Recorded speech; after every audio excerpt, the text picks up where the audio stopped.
In this podcast, I had the opportunity to interview someone that has, I guess, notoriety, some fame. He is Dog the Bounty Hunter's son, Garry Chapman, who I became friends with over the years. He reached out to me when he had aspirations of being a cop, and to watch his profession come full circle in real time is pretty amazing. To watch him to be this aspiring cop, then all of a sudden watch his success and his growth through law enforcement is super rewarding on the selfish aspect. Very humbling that he reached out to me of all people, but it's super cool that we've became friends to this day, and I get to watch his profession progress and watch him have so much success. On the contrary to that, him having some notoriety kind of hinders his law enforcement career a little bit, because anything he does is completely blown out of proportion on a national level, where if it's an average cop like myself or anyone else in the country, there's not going to be a lot of notoriety, but something that he may be involved in all of a sudden blows up in his national news. And it's, challenging for an administration to deal with that. It's challenging for him as a cop to deal with that, but he is very level-headed, super humbling dude, super humble dude, super just a good dude in general. So he has a good head on his shoulders, but to watch those things happen to him as his friend is disheartening, because he wants to be the police for the right reasons, and to have both positive and negative things exploited on a national level necessarily isn't fair to him, because you're taking something that his father established years ago, and he was a part of, but now when he's trying to make a name for himself, anything that he does is not a direct reflection of who he is as a person or as a cop or anything along those lines. It always is conflated into something that Dog the Bounty Hunter's son is. And that's just not fair, I feel like. But it's the media, so what are you going to do about it? Super cool podcast, and we get to talk to him about, both the profession and personal life, and how he, had a lot of success early on, and how he was able to build relationships prior to even being the police because of his dad. And it was just, it was a great podcast. I learned a lot about him, even though I've known him for years. And I don't know. I loved it, man. You guys let me know. So you got to ask yourself, why do you want to do this? What keeps you motivated to stay proactive and get bad guys off the street? The facts is a big cannon against a little tiny gun of opinions, because we've all heard people give us their opinions. Let's talk about how easy it is to get narcotics in this country. Once they're in this country, anywhere within 2 days, the drugs will be in our cities. Because we know knowledge is power.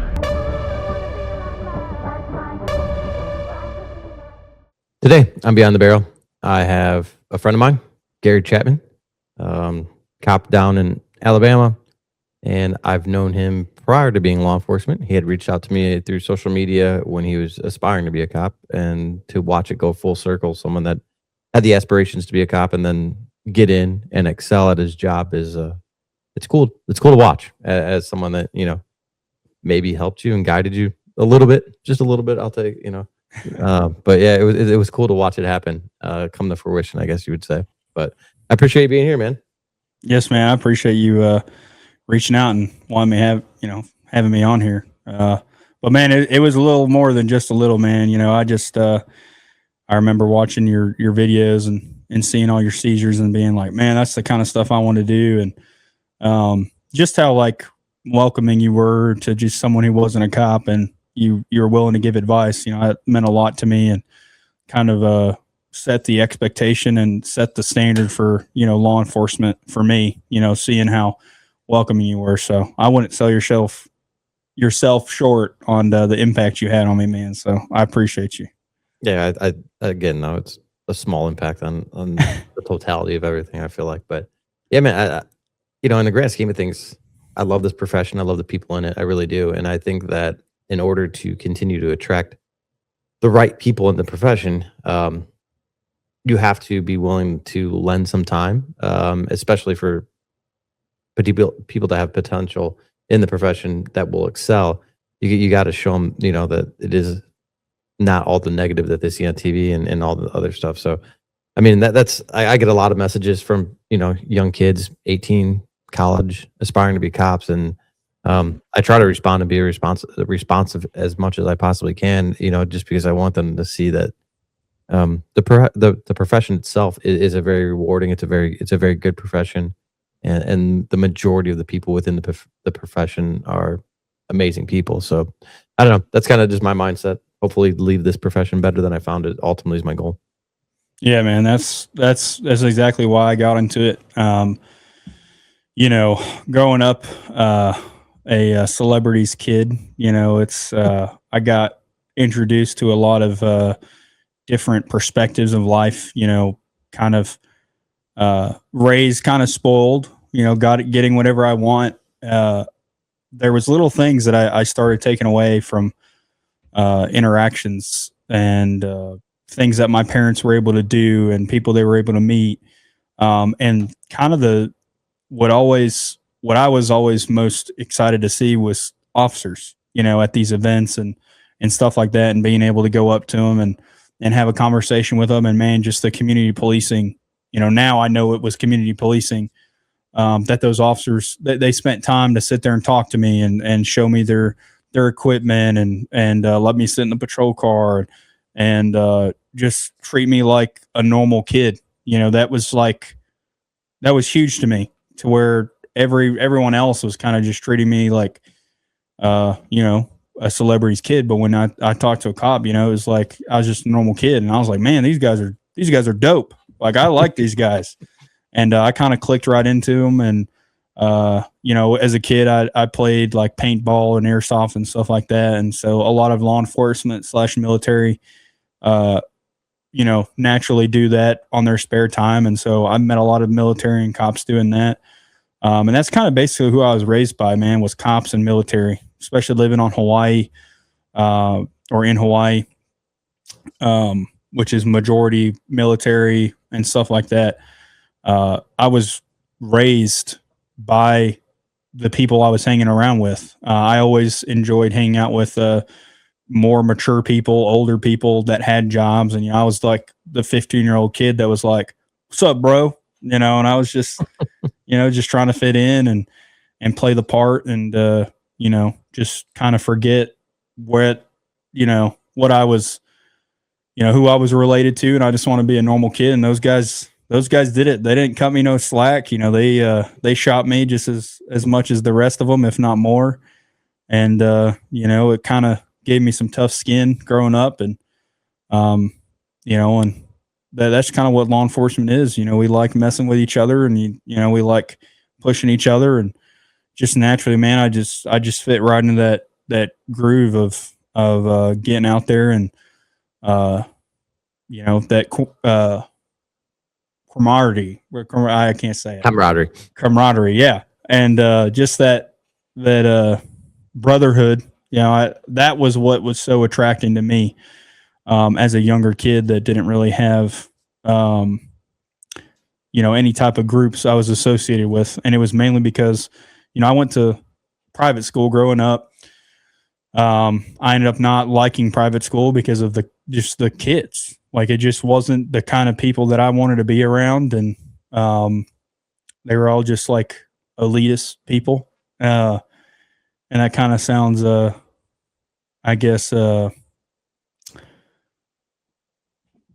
it sounds thick coming from me, being the son of a celebrity, but at the same time, it's I didn't want to be that way, because I seen what I was becoming. And, when I was, in middle school, I was a bad kid, man. I was getting into fights and, just kind of being just this brat, man, just straight brat. And then I met an officer, and I got into the Explorer program, and I really started realizing that I needed to kind of change who I was, my mentality, and I needed to grow and kind of I needed to build my own road, my own path, and I couldn't just live off my dad's reputation. And so that's when I started on my own path, and I really devoted my time into law enforcement and getting ready for law enforcement. When I was a sophomore in high school, that's when I really just stopped really caring about sports. I still played football and stuff like that, but I really stopped caring about all that. And I really just started focusing on policing and even my classes. I was taking classes that I thought I was going to be able to apply to law enforcement. And that's the only thing that really got me into school, because I was like, man, I got to have a high school diploma to become a cop. So I went from not really wanting to show up to school to, well, dang, now I need to, so I can become a cop. So it really was a big motivation driver for me. And then when I was an explorer, being able to ride along with officers and being able to see kind of everything going on. When I first started riding, I was only 16 years old. So I had a curfew, I couldn't stay out past midnight. But when I turned 18, that's when they started letting me go out the whole shift. And, man, I fell in love with the job, man. In Colorado, that's where I started out. Well, I started out riding in Hawaii. Then I moved to Colorado when I was 17 by myself, and I was living out of my dad's vacation house. As spoiled as that sounds, but I just wanted to move away from my family and kind of like I said, build my own path. And so I was taking myself to school, getting home, meal prepping, doing my own thing.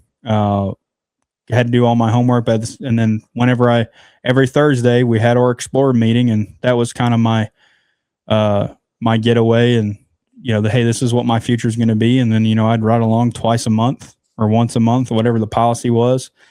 And I ended up graduating, second in my class in community service hours because they were counting ride-alongs as community service. And so I was like, oh heck yeah, I'm gonna excel at this.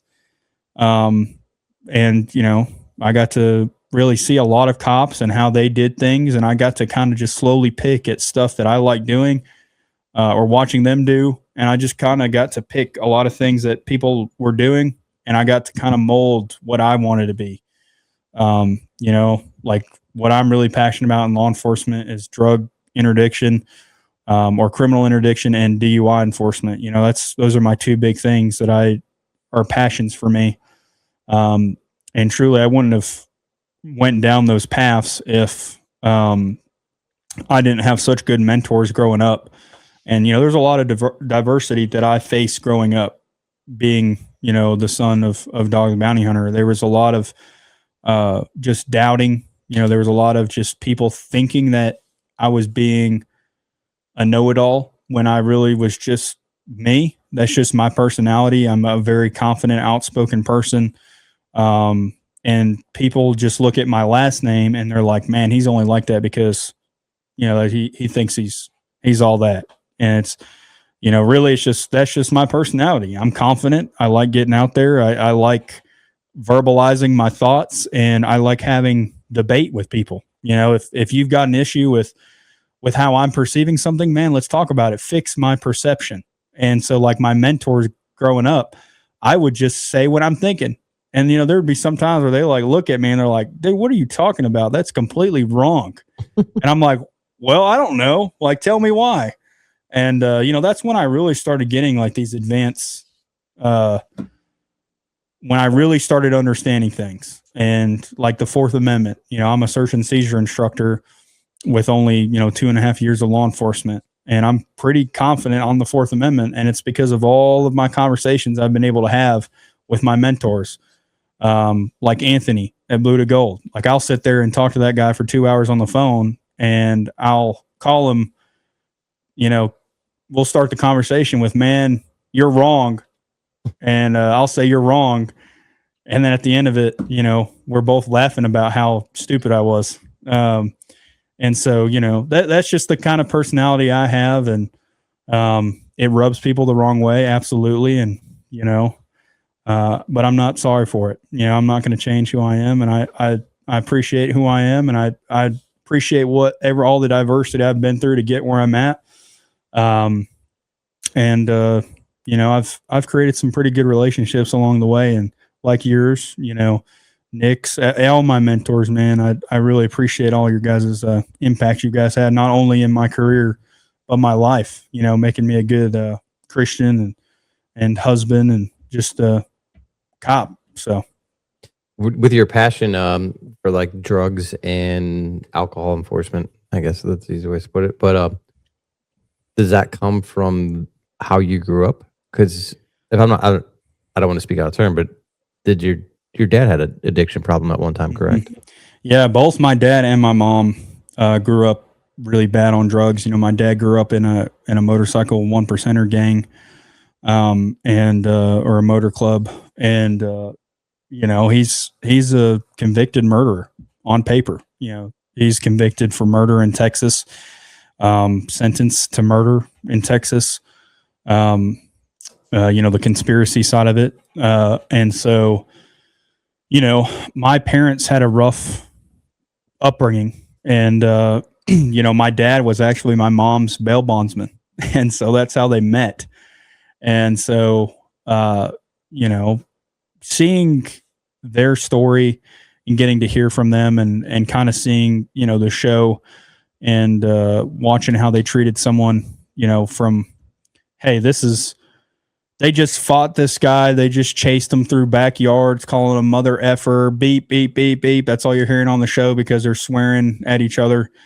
And, oh, this guy's got ice, bruh. You know, they're talking about meth and all that stuff. And then to going in the car and they're sitting there smoking with them and praying with them.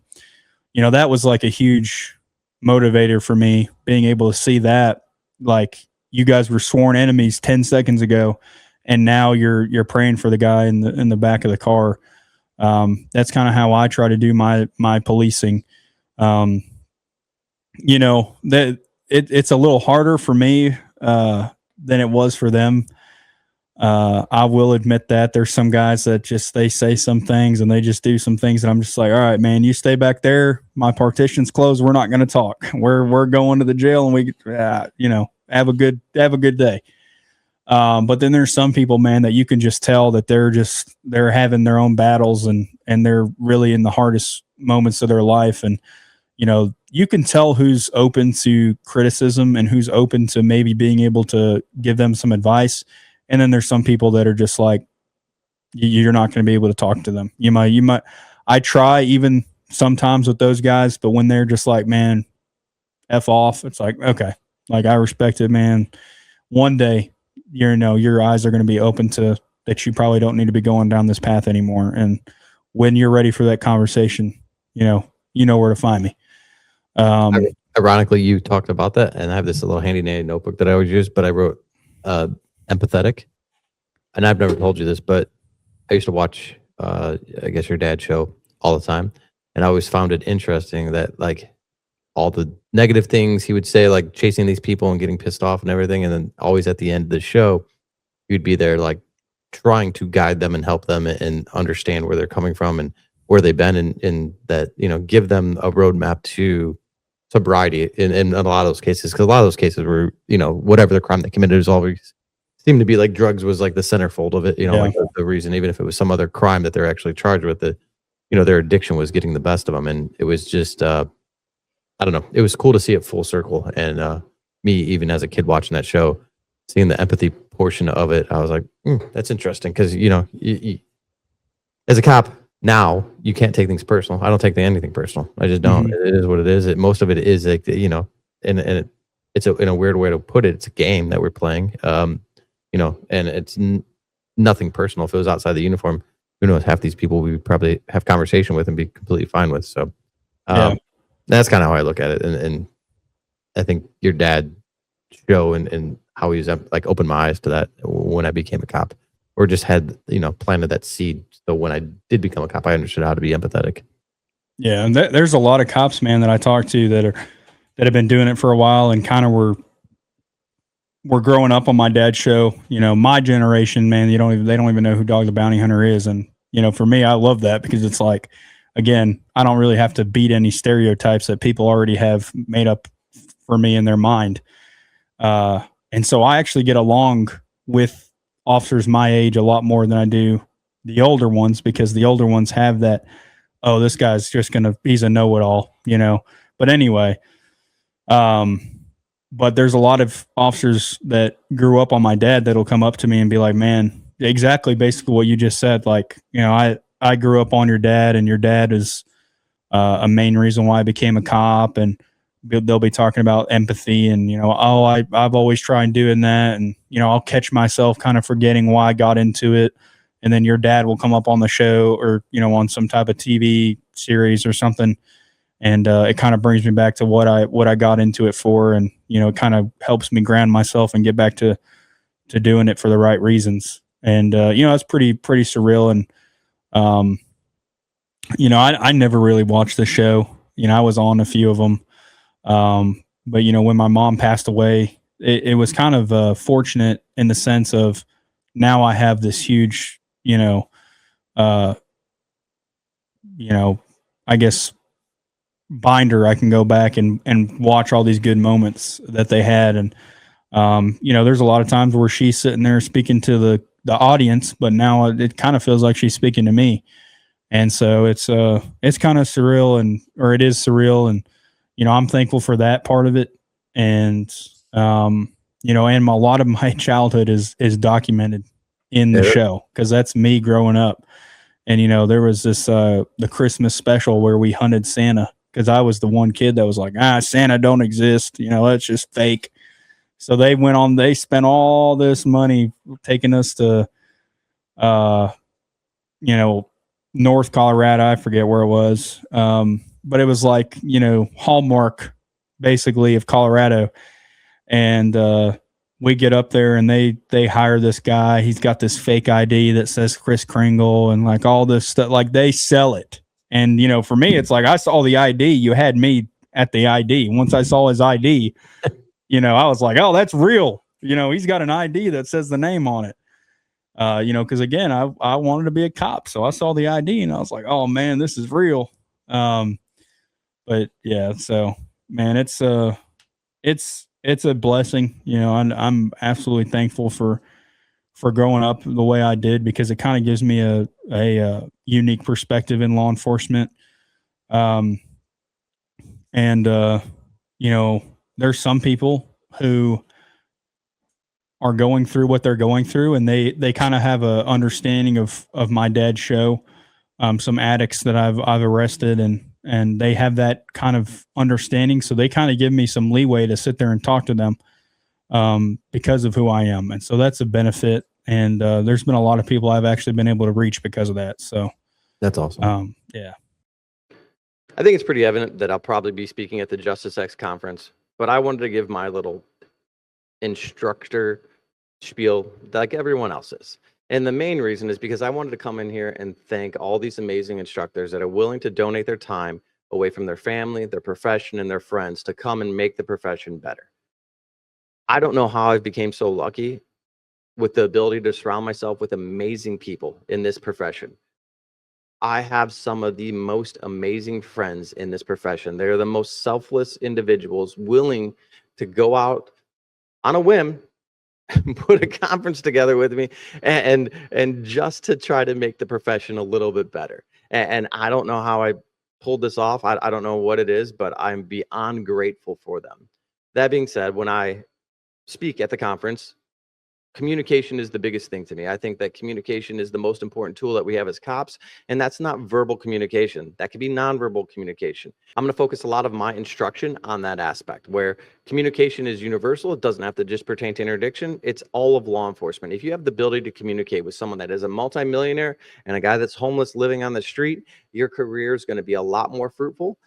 And you have this ability to have a lot more empathy when you're communicating and understanding and being actively listening. Someone else came up with this. I love it. So I'm going to throw it out there. As cops, we are often waiting to respond and we're not actively listening, but you can't do them both. So I think as cops, you ask a question, engage, and actively watch what their response is. It doesn't have to be this such a strict format of what you're asking, chronological order or anything like that. Let a conversation flow like you're talking to one of your friends. Don't just be so rigid. And that's where I think a lot of us fail, and it's not our fault.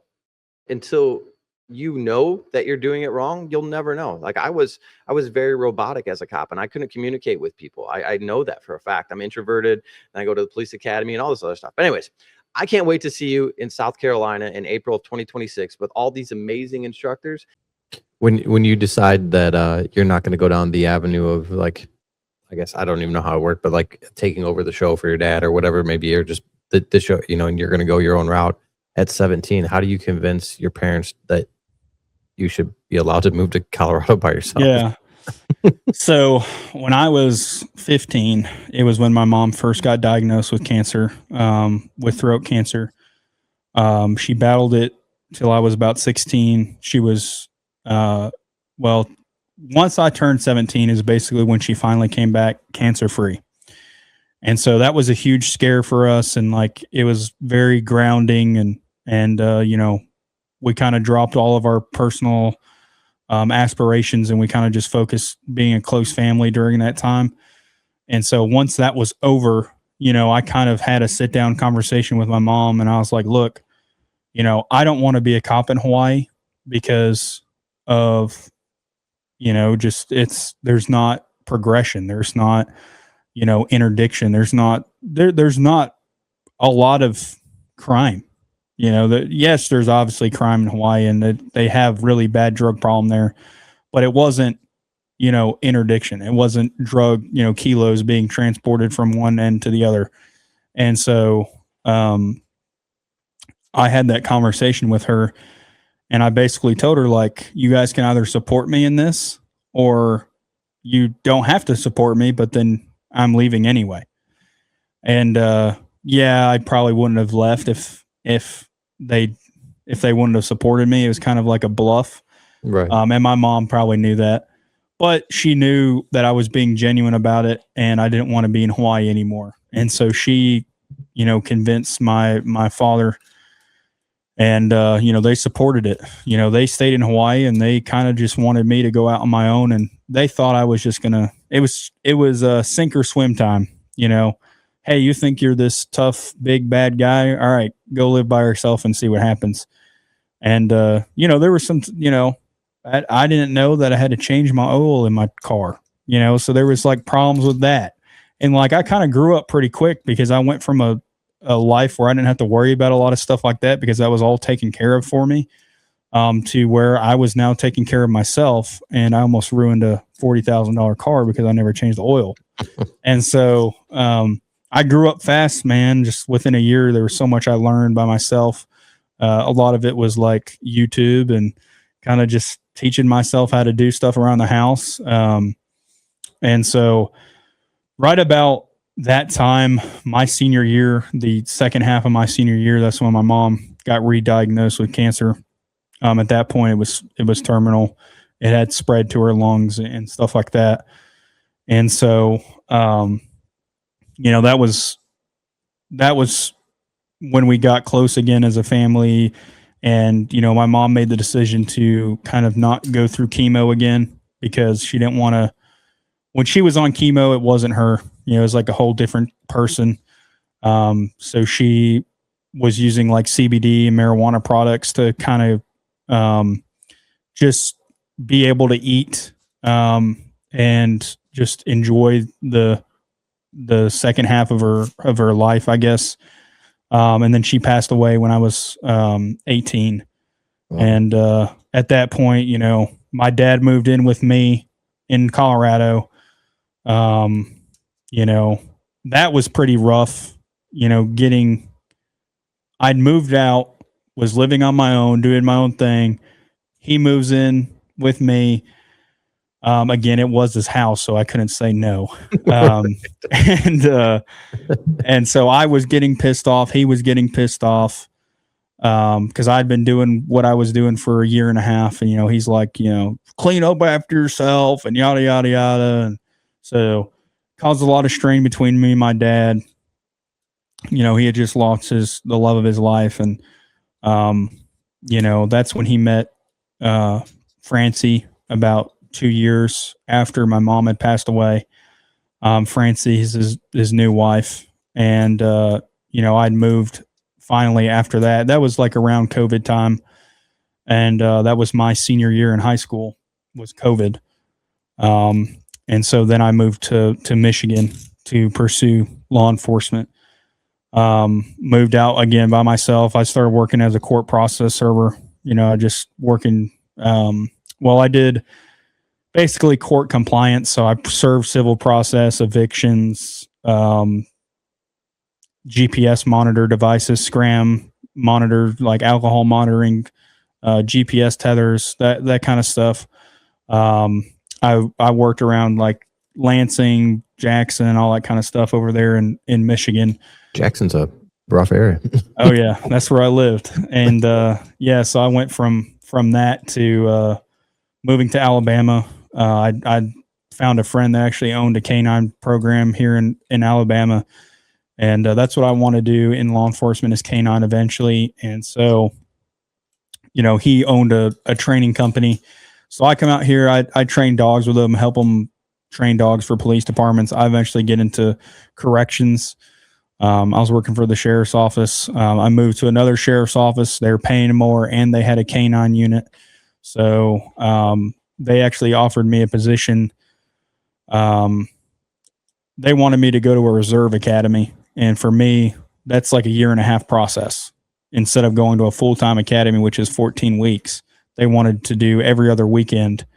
And for me, that wasn't realistic. And so I wanted to go to a full-time academy. So I ended up taking a deal with a small town police department with 4 sworn officers, paid my own way through the academy, was making $12 an hour through the academy, graduate the academy, making $15 an hour. I start working part-time for another department just to kind of pay the bills because I wasn't even making enough to. Yeah, $15 an hour is Yeah. $30,000 a year if you work 40 hours a week and never get any time off, basically. And so I was having to work two law enforcement jobs. I was working every single day. I had no real FTO process. I kind of just was given a set of patrol car keys and was told, go do the job. And so thankfully I had all my experience, as a police explorer. So I kind of knew what to do. But the basic law enforcement academy is called the basic law enforcement academy for a reason. They're just teaching you the basics. And so when you're thrown out on night shift with no supervisors and kind of just told to go do the job, I was put in a lot of situations where I didn't know what to do. Where I was calling the sheriff's office because, they had a supervisor on duty. And I was like, hey man, what do I do? You should probably call your supervisor. Well, I don't got one out right now. It's 3 a.m. and this person is, I don't know what to do. And so thankfully those guys are pretty cool and they started mentoring me a little bit, but I realized like, hey, I need to go to a bigger city, make more money, go through an official FTO program. So I moved to a bigger city. I worked there for about a year. And then I wanted to get into interdiction. So I finally moved to the agency that I'm at now. They do interdiction. And so that's where I'm at. And, I've been working interdiction, became a Fourth Amendment instructor here. Still want to go to advanced, still learning, man. And eventually I'm going to be going to SWAT school here in a couple months. And, my career is very, young. I've only been doing it for about 2.5 years. I don't know everything. I know there's a lot I need to learn. I love working dope. I love getting DUIs off the street. Those are my passions. I don't know how long that'll be my passions for, but it's something I'm good at. I feel like, there's a lot of officers that are like, man, like, how are you making an arrest every night on narcotics and DUIs?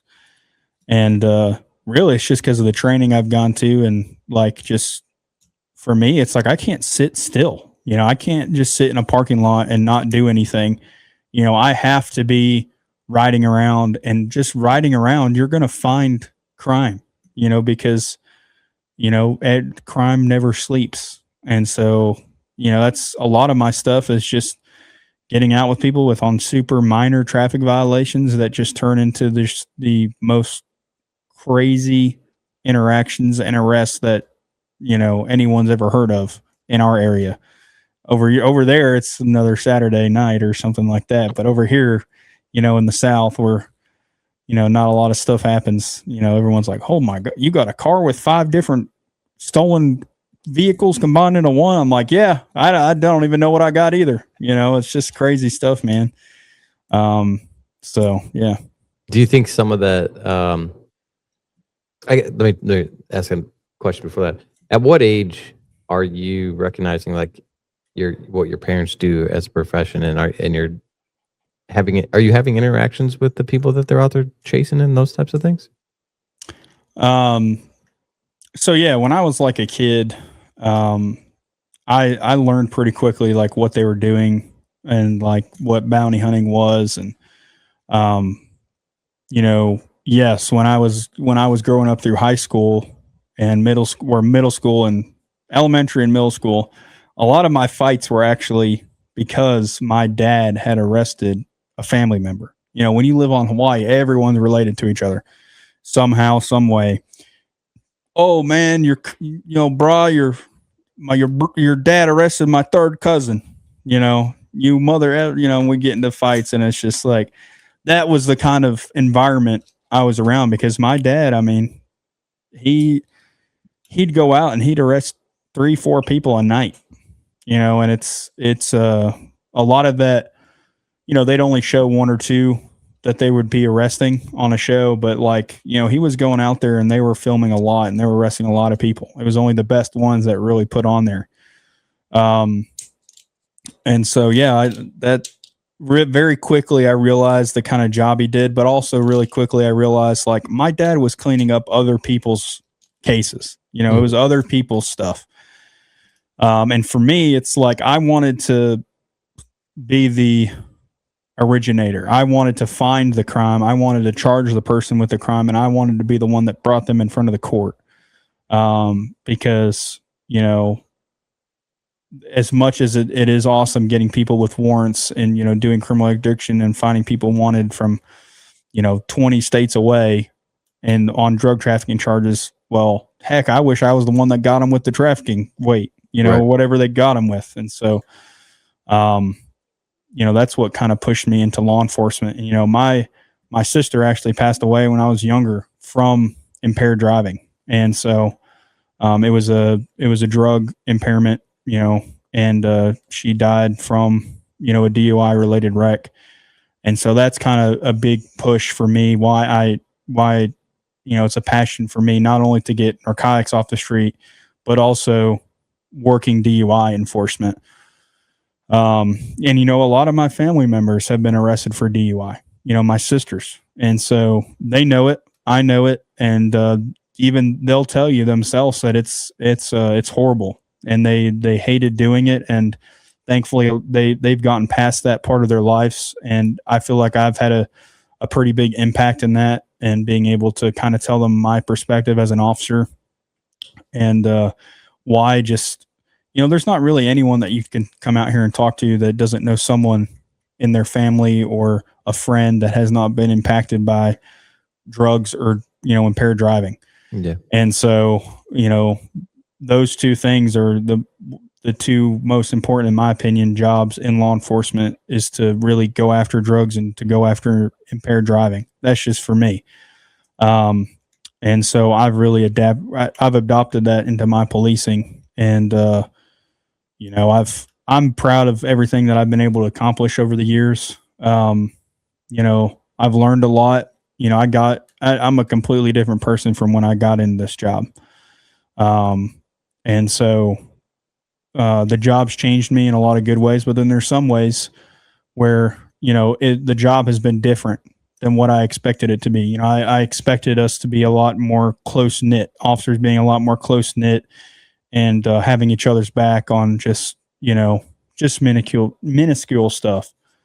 But unfortunately that's just not how the job is. And, a lot of guys are wanting to go after each other and is just being petty about stuff. And, so I feel like the biggest threat to law enforcement is law enforcement themselves. And we're our own worst enemies a lot of the time. Whether that's because of jealousy, egos, or whatever it is, a lot of the time what I've experienced is jealousy. People don't expect someone with X amount of years to be able to come out and make drug seizures, to make money seizures, to be getting almost 100 DUIs in a year. That kind of thing intimidates people. But for me, I'm not out here for rank. I'm not out here for title. I'm out here because I swore an oath to protect the public, the innocent. I'm very serious about my job. I take it very seriously, as I believe every officer should. You know, when I first went to the academy, I weighed 350 pounds, you know, because I was in corrections. And now I weigh 225 pounds. I take my fitness very seriously because, I was on a stop one time and it was bad. I got into a fight with a guy and I really didn't think I was going to make it home. And, it wasn't fair to me, my family, my partners, and, there was no excuse for it. And, thankfully the Lord had my back that night and, I was able to get that person into custody. They were a 1%er gang member. They were armed. It could have went very bad. And so, there's just things in law enforcement that you have to take pretty seriously. And that's your fitness and why you initially got into it, and I think I don't think there's a single cop out there that got into the profession for the wrong reason. Does the job change them? Absolutely. Do they start getting into things that they shouldn't be getting into? Absolutely. We see the articles every day. But then again, you see an article a day, but what about all the things that you don't see? All the officer saving X, Y, and Z person, me and my partner, we saved someone actually the other day from wanting to jump off one of our bridges. That's not going to make an article. And that's just, we don't want it to make an article. That's not why we're out there doing it. But those kind of things happen every single day and no one's hearing about it, So, yeah. But they'll hear about X, Y, and Z officer, is arrested for DUI, or X, Y, and Z officer is, whatever, insert the blip right there, and that's all the stuff you hear about in law enforcement nowadays. And I'm not defending cops drinking and driving by any means, but I feel that I think it's changing, but cops have this, I don't know. It's within the culture, the old culture of law enforcement. Like if you are having like PTSD issues or you're struggling with an incident, it was always like taboo to talk. You look like you're weak and all these other things. And I feel like a lot of cops went to this self-medication of drinking, and not that that's the right answer, but and I'm not trying to defend them by any means, because there's military guys that have done the same thing and probably on a grander scale, and they've the drinking and driving, you're putting so many other people at risk.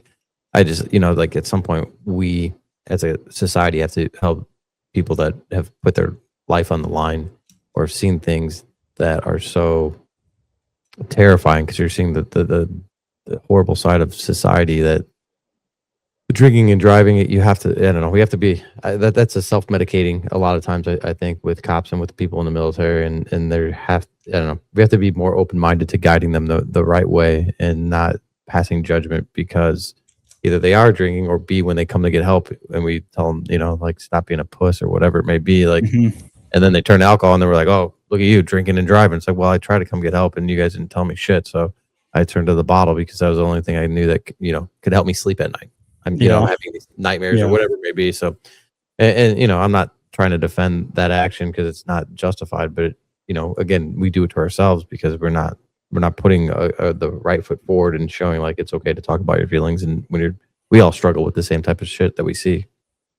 Yeah. And I don't think that drinking and driving gets enough attention that it should be, actually in college, one of my papers was that, if we started having, I think it's the third leading cause of death in America is impairment, is driving and drunk driving and stuff like that. And so if the third leading cause of death was plane crashes, then everyone would be talking about it. We'd all be wanting federal investigations. We'd all be wanting all this kind of stuff because it would just be this horrible thing. But people have gotten so, I guess, just used to seeing headlines about people dying due to DUI that everyone's just kind of become numb at this point. And it's not really that big of an issue. The only time really people really care about someone getting arrested for DUI is if it's some type of state legislator or some type of public figure. That's the only time people really care about it. And I feel bad for these officers that are getting arrested for DUI, not because of what they did. They deserve to go to jail. Like, I'm not saying that, but it's already the worst day of their life. And, not only are they having to deal with the repercussions from their job, the repercussions from, the criminal justice system, but now they're having to be defamed in the public. And so again, like you said, I'm not trying to justify impairment, driving drunk, because again, I'm out there as much as I can taking those type of people to jail, without any remorse, because that needs to happen. But at the same time, it's just kind of unfair that, if you work just because of what your job is, you're treated differently in the eyes of the public. And I get the eyes of the public argument, they're sworn to protect, and they're held to a higher, standard. And I absolutely understand that. But I feel like there's a difference between using the job to betray the trust of the public, like stealing money, planning narcotics, all this other stuff, than there is making a horrible mistake while you're off duty, by drinking and driving. And so, again, it's a mistake. I don't think anyone goes out there and says, well, I'm going to go drive drunk. It's just a series of bad decisions. It's just like any drunk that I arrest. I'm not going to disrespect the guy. I'm not going to belittle them. Mm-hmm. They've made a mistake. There's going to be accountability. I hope that they can get help. But that's for the court system to judge them. I'm not the judge on the side of the road. I might offer guidance, like we were talking about. I might pray for them. I might give them my side of it. Hey, man, it looks like you're going through a tough time right now.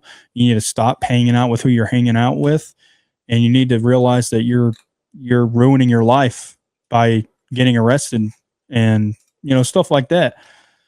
But again, they're not getting blasted on social media. I'm not going on social media blasting these guys. So it's just, that odd position that we're in right now as law enforcement, being under scrutiny for literally anything. It can be completely legal. It can be anything. Yeah. So, and you'll be just belittled and defamed and all this other stuff. So, yeah, I got arrested when I was 22 for drinking and driving, and it changed my perspective on drinking for a long time, and definitely forever on the driving aspect of it. But yeah, again, I was 22, I was young, dumb, thinking you're invisible in college and shit, and just make immature decisions. But thank God, I don't know. It changed my perspective on the whole concept of it, and how much better of an officer are you because you went through that process? You've been in handcuffs before. You've been on the other side before, to where you have now that unique perspective that when someone's in the back seat, you can say, man, I've been where you are before. Yeah. That kind of perspective is kind of lost on a lot of people. And, at the end of the day, we want to leave people better than how we found them. And the way we do that sometimes is having, just those 5-minute on the side of the road talks while they're smoking a cigarette. Yeah. And as long as someone hasn't kicked, battered, ran, all this kind of stuff, I do my best to try and give them a smoke and kind of have that kind of come to Jesus moment with them. And actually, one thing that I do is I keep Bible verses in my patrol car. I keep little cards, and it's just a random stack of just 300 Bible verses, and I buy them every so often because I run out. But it's like I put it in their property for when they get out of jail, and when they get out, I've had people call me like crying, "Hey man, I saw that Bible verse you left in my car, in my property. That's exactly what I needed." Just the other day I was eating breakfast with my assistant chief, and a guy came up to me and was like, "Man, I don't know if you remember me, but you arrested me X amount of like a year and a half ago, and you cut me a break. You still wrote me a bunch of tickets, and you still charged me with a bunch of stuff, but you sat and you treated me like a human being, and you gave me what I needed, and that was a trip to jail and a coming to Jesus, and the Bible verse card that and he showed it. He still had it on him, and that was just kind of surreal to me, man, and it meant a lot to me, and kind of gave me is like a reinforcement to me from the Lord. I feel like that I'm doing what I'm supposed to be doing, and I need to continue down the beaten path. So Yeah, I mean, I think that society as a whole, even for the most part, most criminals, like you know, however I don't know how to word this, but they understand that we have a job to do, and as long as you treat them with respect, it goes a long way. Like just treat them like they're normal human. They made a mistake. If that was the thing, if they're having addiction problems, if they're, you know, like who knows what they're going through, but if you just treat them with, you know, like you would any other human, I think it goes a long way. Even if you have to do your job and arrest them, I think they're still understanding that you're just, you know, you don't look down upon them and you just treat them like you would anyone else. absolutely, man. How is your dad received by the motorcycle groups? Oh, I mean, so he, I don't know the exact process he did to get out, but he's obviously out of it. But they love him. You know, now he's in a chapter now that's just strictly like,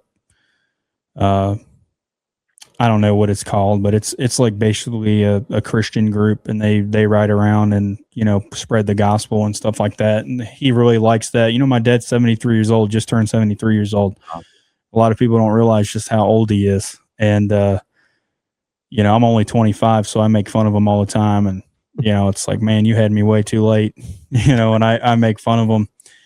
And, so, but no, man, he enjoys doing it. For him, it's just, he feels like he's giving back and making amends for what he's messed up, you know, his life with, you know, all of his sins, using that opportunity, using his platform, his name to go out and spread the word. You know, it's something he enjoys doing, and he's going to do until, you know, he's no longer with us, because that's what he just loves doing. That's awesome. With moving a lot, you've moved a ton, dude. Like how are you so comfortable with just moving across country by yourself? Man, I love moving. It's just something I like doing. I like going to different areas. I like meeting new people. I like getting involved in new cultures, you know, and it's kind of funny because wherever I move, I kind of adopt the accent. That's just the kind of person I am. So like in the North, I was talking like a Yankee. And then now I'm sure you can tell I sound super Southern. And Yeah, that's you just, definitely have some twang too. yeah. And when I got here, I was the one making fun of people, because I was like, man, you sound so Southern. I'd be in the gas station. I'd be making fun of the attendant, because he's like saying like, oh man, there's something that ruined. I'm like, what are you saying right now? What is ruined? And, you know, it's just things like that. Oh, you check the date on that. Check the date on that milk. It's ruined, I think. And I'm like, dude, what do you mean ruined? And so it's, you know, he's saying ruined, but, you know, and now I'm the guy that's going around saying that kind of stuff. So, but man, to me, you know, I'm settling down. You know, I'm currently in college getting my bachelor's degree. I already have my associate's degree. I'm getting my bachelor's degree right now. I'll have that in October. Nice. And then I do want to go into law school and become an attorney. And mainly what I want to do is help law enforcement that are involved in critical incidences and stuff like that, and kind of represent officers in various ways, you know, employment matters, criminal, if it arises to that, and stuff like that. Having going through critical incidents myself, you know, I've found that there's a pretty big void in that aspect of legal work. So I don't want anyone to have to go through what I've had to go through. And so I think becoming an attorney and kind of being able to talk to an officer and be like, hey man, I've been through it before. Let me help you. Like, let me help you out. I think that's going to be a huge thing that I'm going to take a lot of enjoyment in, and how I'm going to be able to give back to law enforcement. You know, I don't think I want to be an attorney full time or anything like that. It's, you know, it's just going to be a case by case basis. You know, because I'm still all about law enforcement, man. It's still in me. I still love hunting dope. I love hunting drunks. and stuff like that. I still just, no matter how much dope it is, I still get super excited. I always get that huge smile on my face. You can always tell on the radio when I call 1015, like that I got something good. And, my partners make fun of me. They're like, oh yeah, we knew you had something when you said it like that. And, cause I still love the job, man. I'm still just in love with it. And I feel like I'm doing a lot of good stuff. And there's, like I said, the little signs that the Lord sends me, like that guy. And, when I was eating breakfast, it's just stuff like that. That's telling me that I'm still doing what I'm supposed to be doing. And as long as the Lord wants me to do it, I'm going to do it. And if he has a different plan for me or a different path he wants me to go down, he's going to communicate that to me somehow. And, I'm blessed to be doing what I wanted to do. And I still have moments where, I turn my patrol car on and I'm just sitting there while letting everything turn on and logging into my 20 different things I got to log into, where I'm just like, man, what a from being in the passenger seat in that Explorer uniform to now being in the driver's seat and being able to work the cases that I've worked and meeting the people that I get to talk to. And it's just surreal, man. And I'm so thankful to the Lord to allow me to do it and continue to do it. And yeah, man, I'm just thankful. So It's awesome, man. I'm gonna just backtrack one question. What is when you go to your mom and your dad and you tell them you want to be the police, like how was that received? So initially, when I told my mom I want to be an officer, she was all about it, because she saw the change in me when I wanted to become a cop. She saw that I stopped being less of a brat and less rowdy. And I started to kind of ground myself. So she was all about it, because she knew that she was going to be able to hold something over my head like, oh, you ain't going to be able to be a cop if you don't do this and that. And so she just, at first, it was kind of like something like that she could hold over me. But also, I think she was pretty proud of that, from someone that had been arrested as many times as she had, to kind of being able to see that I wanted to go into public safety and stuff like that. She was all about it. My dad, on the other end, he was not a happy camper about it. Mainly because he knows how cops are treated. He treated cops badly, and just stuff like that. And he didn't want me to be exposed to that kind of thing. It kind of caused a rift in our relationship when I was growing up, because he was not about it. And I was like, well, if you're not about it, then I'm not about you. And, but eventually, he saw that I was really serious about it, especially when I started doing all my ride-alongs and getting on the Explorer programs and stuff like that. He really started realizing that if he's going to have me in his life, that he needs to support me in my goals. And it was like a 180. Just one day, he just was all about it. And how can I help you? And, there's a lot of things that I've been able to do before I was a cop, and a lot of people I was able to meet because of my dad. And, a lot of perspectives of U.S. Marshals, DEA agents, all those kind of people that I was able to talk to before I became a cop. And I was given all the different opinions of, where I should go, what kind of law enforcement work I should do. And that wouldn't have been possible if my dad didn't have the connections that he did. And so, there's pros to being related to the son, or being the son of dog, and there's cons, and there's a lot of those. Again, being a first responder, if a huge con of being the son of dog is what might be a local thing for me, or for you, just not being someone that has a name, or it's just kind of like, oh, it's just a cop doing his job. For me, it's turned into a political issue, or it's turned into a huge national story just because of who I'm related to. And it's son of dog does X, Y, and Z, when it's not really about me. It's about who I'm related to. And so that's a huge challenge, being in law enforcement and being a celebrity at the same time. And then also just a lot more stuff about me is scrutinized from the public administration. And I'm okay with that. I'm okay with the bar being high, because I set the bar for myself high.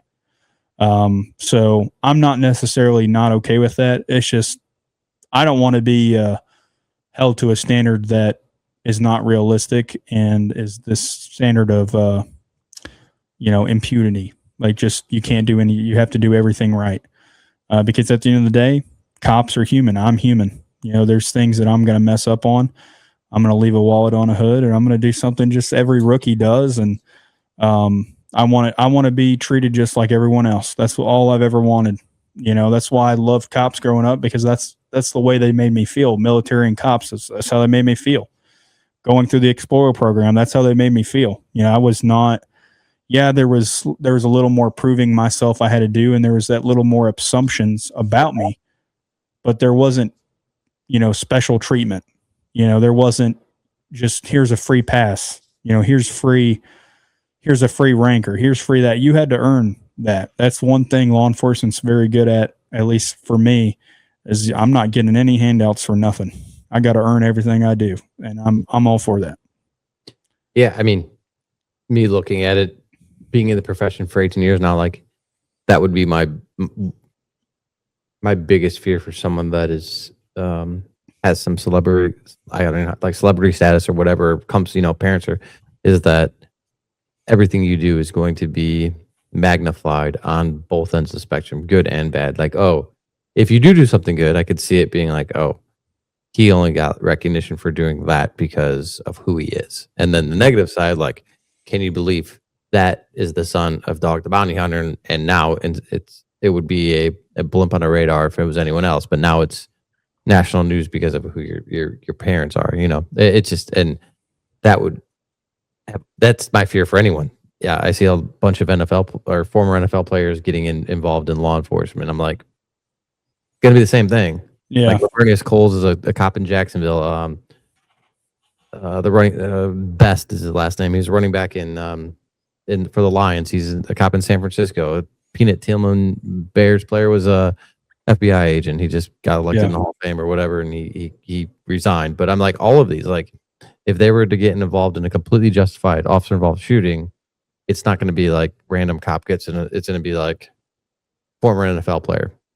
Involved in this, and it's going to magnify it. So it takes a big administration and a big chief and a big sheriff to be able to handle these situations, knowing these people are coming into the profession and they have some celebrity status, and they have to be prepared for those situations. If they're not ready to do it, they shouldn't be hiring someone. That if they can't handle the either the criticism from the media or whatever it may be. That's the biggest thing I've learned. Just moving around and working for different agencies and stuff like that, is really, it's your administration. When you're looking at an agency, it doesn't matter how cool the cars are. It doesn't matter how cool the badge is or what kind of job duties they get. Really, the biggest thing you should be focusing on is the leadership. If it's a sheriff's office, then the sheriff. What are their goals? How have they handled previous critical incidences? Stuff like that. That's just something very immature me, baby cop, didn't really know. And now going through incidences like that, that's something that is going to be a huge decision maker for me. If I were to kind of change what the past, it would be knowing the administrations that I work for a little better. Work for someone that's going to have your back, that has had officers' backs, and that knows what they're talking about. That is not just gotten a position because of they were just there the longest. It's someone who actually has merit-based promotion, or it's a sheriff that is just confident, that knows what they're talking about, knows what their citizens want, and will go out and tell the truth when it happens and get the facts out to the public. Because no matter what, the truth is what sets you free. That is, as long as you are telling the truth, you're not trying to misshape things. You're not trying to mold it to make it look better. You're not trying to do X, Y, and Z. As long as you're telling the truth, I truly think 98% of the public is going to be understanding and supportive of the police, Now, there's always going to be that X amount of percent that is a vocal minority that is going to be anti-police, no matter what you do. They're just not going to agree with it. It can be just the most justified anything, and they are just going to say all cops are bastards. They're just going to say no. It's just you can never change some people's minds about law enforcement. Now, does that mean we should stop trying? Absolutely not. We should do everything we can to gain the trust of everyone. That's, I don't care how much you hate the police. Let me change your perspective. I say that to people all the time. Like, hey man, I don't know if you've had bad interactions with law enforcement in the past. I'm not going to treat you wrong. Show me some respect. I'm going to show you respect no matter what. You help me get through this contact with you. I'll make sure to change the perception of law enforcement. And just having that quick little tidbit that I tell people that have criminal rap sheets longer than, I don't know, the Declaration of Independence, they'll sit there and they'll just be honest with you, man. They'll be respectful. It's like we were saying earlier, they'll tell you the truth. Mm-hmm. A lot of the time. And so, because they realize that they're not going to be mistreated, or again, it just all goes back to what their previous interactions with law enforcement, or what they've seen on YouTube, or what, they've heard on TikTok and all this other stuff, just made up stuff. But yeah.